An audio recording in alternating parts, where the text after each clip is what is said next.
Education, Linda McMahon. Linda, thank you. Thank you very much. That's another interesting statement. It's an interesting opening, right? But it's true, and it's been amazing how popular this has been. I tell people that this is what I'm doing today, and they say, oh, it's about time. Everybody says it. Republicans and Democrats have said it.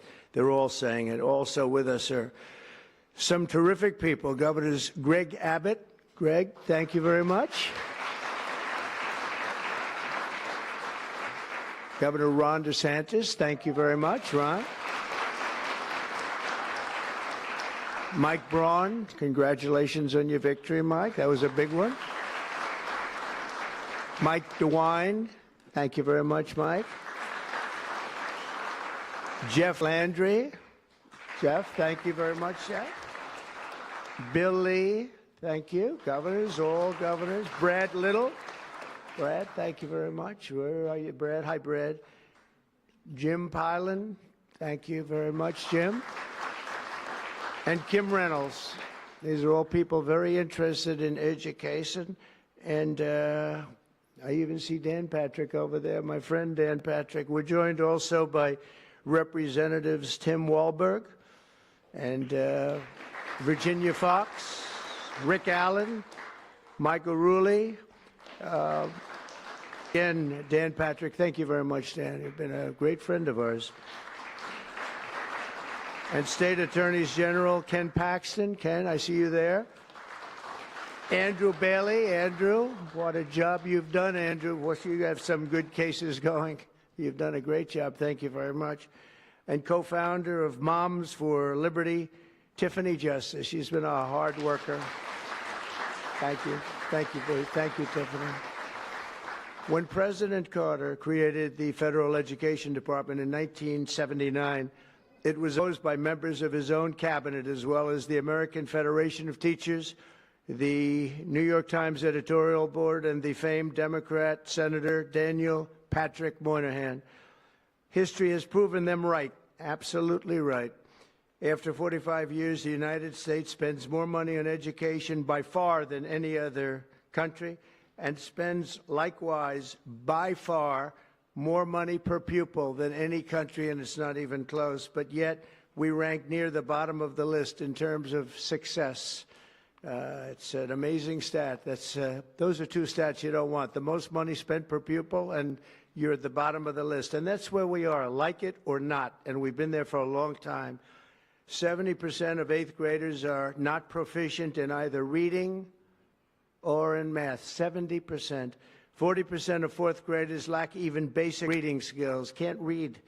Students in our public elementary and middle schools score worse in reading today than when the department opened, by a lot. In Baltimore, 40% of the high schools have 0 students who can do basic mathematics.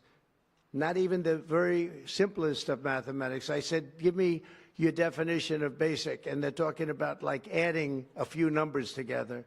Despite these breathtaking failures, the department's discretionary budget has exploded by 600% in a very short period of time, and it employs bureaucrats in buildings all over Washington, D.C. And as a former real estate person, I will tell you, I ride through the streets of Washington, and it says Department of Education, Department of Education.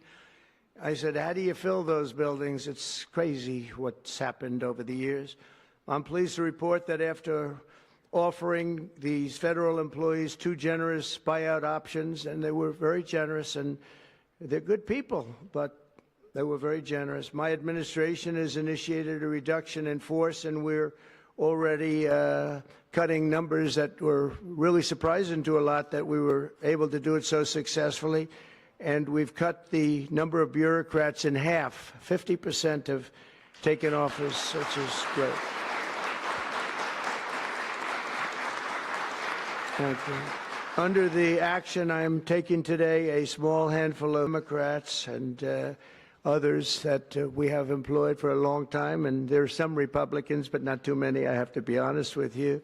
But the department's useful functions, and such as, and they're in charge of them, Pell Grants, Title I funding, resources for children with disabilities and special needs will be preserved, fully preserved. They're all going to be so. If you look at the Pell Grants, it's supposed to be a very good program, Title I funding and resources for children with special disabilities and special needs.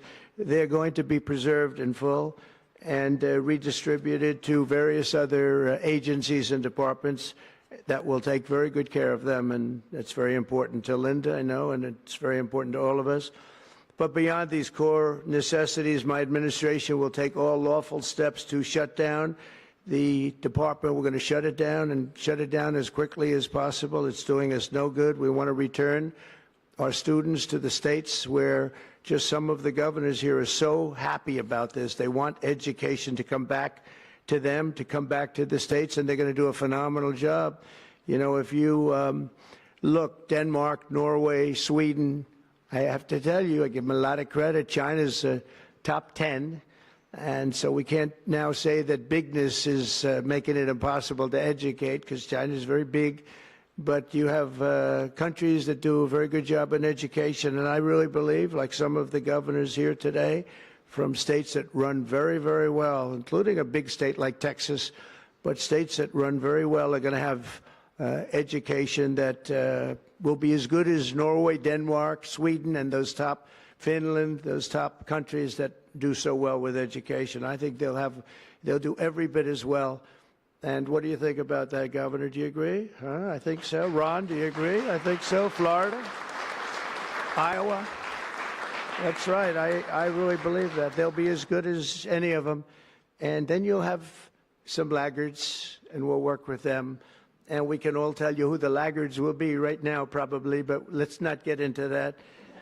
But we'll work with them, and we're going to make them, they'll do a job. I think they'll do a job, and they'll go to sections of the state. For instance, New York, you'll have a Manhattan, and you'll have a Suffolk County, and you'll have Nassau County, and you'll have Westchester County. You'll do 4 or 5 or 6 of them. You have upstate New York, and those counties, I think, are going to do very well. And I think ultimately Manhattan should do very well. But we'll break it down into sections, and I think it'll be really, really good. And they're going to be probably the tougher ones, but I think they have a chance to do really well. But we're going to be returning education very simply back to the states where it belongs, and this is a very popular thing to do, but much more importantly, it's a common sense thing to do, and it's going to work. Absolutely, it's going to work. And I can tell you from dealing with the governors and others in the state, they want it so badly. They want to take their children back and really teach their children individually.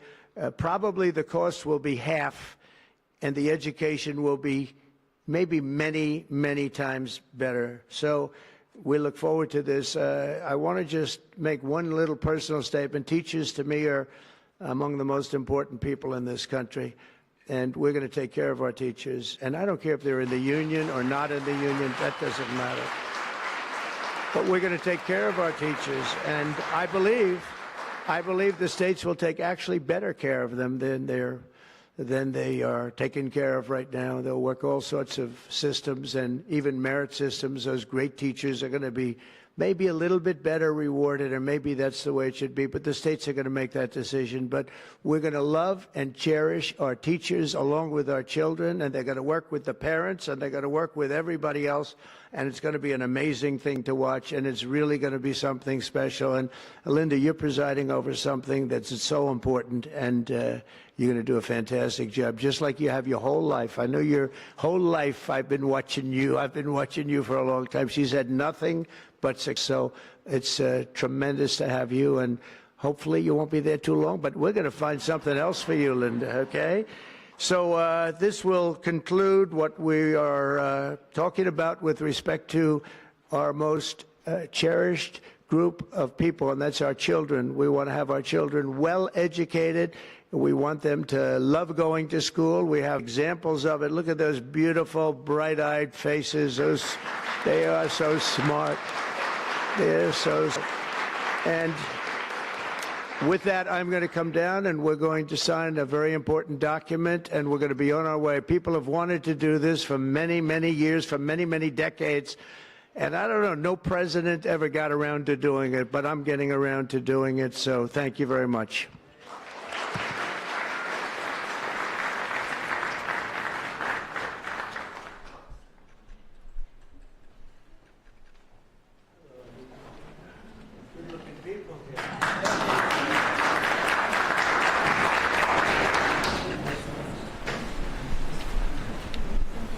Should I do this?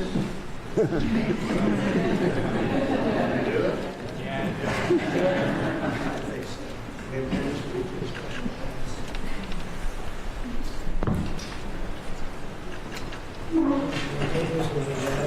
was very lucky. I signed another document that turned out to be very good for the country, and I said, let's use that same pen. I don't know, is anybody superstitious? Ron, are you superstitious?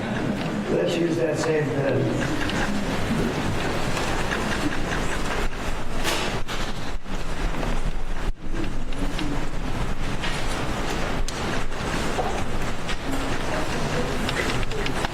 Okay.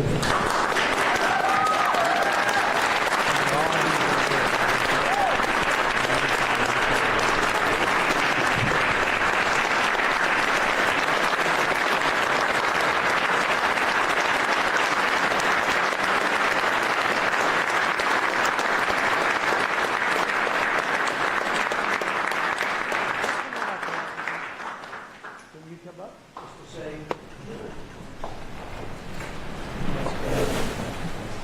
Very important, big factor here. Good luck. Good luck, son.